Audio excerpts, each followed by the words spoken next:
I got a Jane Magnolia for Ruia for Mother's Day. So Ruia isn't my mother, but she is the mother of my children, and I really appreciate her. I also appreciate my mother. She's here on the farm with us, and I really appreciate getting to homestead with my family. If you're new to our channel, then you might not know that we live on this 150 acre farm in western Kentucky, and we do some of the things that we do with my mom and dad who live up the hill from us, and it really makes things a whole lot easier because we can split some of the workload, and we can also help each other in a lot of ways, and we can split the cost of some things as well, which is really beneficial. But I only say that to say that I appreciate my mother. Happy Mother's Day to you, Nana. But I also appreciate Ruia, and I'm getting this for Ruia for Mother's Day. I know Mother's Day is a few days away, but I wanted to go ahead and film this early because I want to encourage those of you who are watching. If you haven't already got a Mother's Day gift for the mother of your children or your mother, your grandmother, then at least send them a card or say Happy Mother's Day to them because they are so very valuable to us, and I think we should appreciate things like that. So I got her this Jane Magnolia tree. I'm not always great about getting gifts,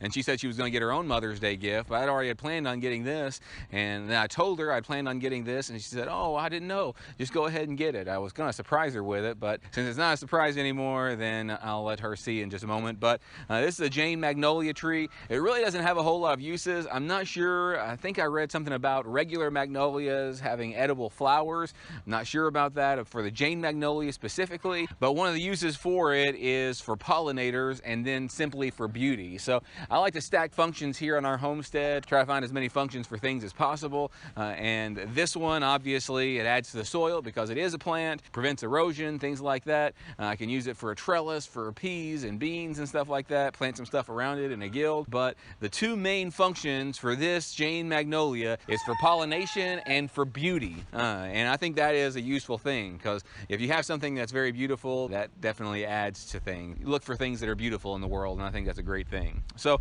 I've got this planted over here. It's a tiny bit in the way where I'm going to plant it, but it won't be because I've got a couple things over here that I'm going to be moving out of the way eventually. But I'm putting it here because it's going to get plenty of east-facing sun, so it's going to get plenty of that morning sun, about half of the day's sun, and then everything else will probably shade it in the afternoon because we got some oak trees and stuff like that. And then also because it'll be able to be seen from our back porch. We come in and out of the back porch whenever we are coming from the car, whenever we're getting on the Kubota, when we don't do all these things. So since we can see it from there, then that's going to be great. It's going to be one of those early things. It's one of the first things to bloom. So you'll get to see blooms early in the spring. So I'm going to dig a hole. I've got some compost over here somewhere. It's over here behind camera. And then I'm going to get it in the ground. It's a very simple process planting a tree, but I'm going to go over it again with you.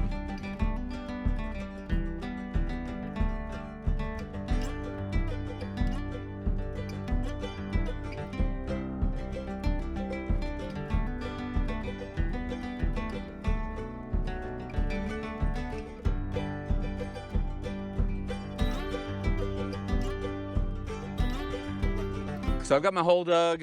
It's much larger than the pot and much larger than what I need and the roots that are there, but that'll give it plenty of space to, to expand. And there's water right behind the camera. The compost system with the chickens and the rabbits and the pig is just right over here behind camera, so I've got to keep them watered. The kids come over here and play with water from time to time, so this will be easy to keep watered. First thing I'm going to do is just pour a little bit of this compost down the bottom of the hole. This is really rich stuff. Look how dark it is.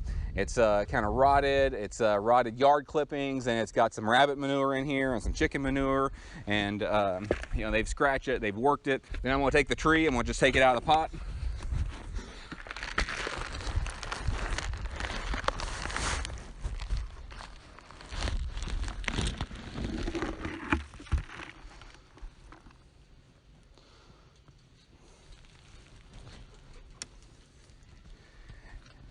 Then we'll mix what's here that I've already taken out of the hole. Gonna mix this in. There's the rest of that compost. Gonna mix all this in together here and get it in the hole. So what I have is kind of equal parts, the potting mix that was already in here, the dirt that was in the hole, and then compost. So that's gonna feed it really well. And there you go, it's easy. So Jane Magnolias don't get very large. They're kind of an ornamental tree. They might get a maximum of 15, 20 feet tall, but they put out these really wonderful, beautiful blooms in the early spring. So right behind it, I've got this Cortland apple.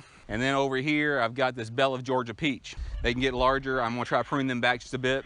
And then this will be over here in front of it, creating that little pop of color and pollinators. To all you mothers who follow our channel, we appreciate you. Happy Mother's Day. Thanks for giving us life. Thanks for giving us all that you do. And Ruia, I love you.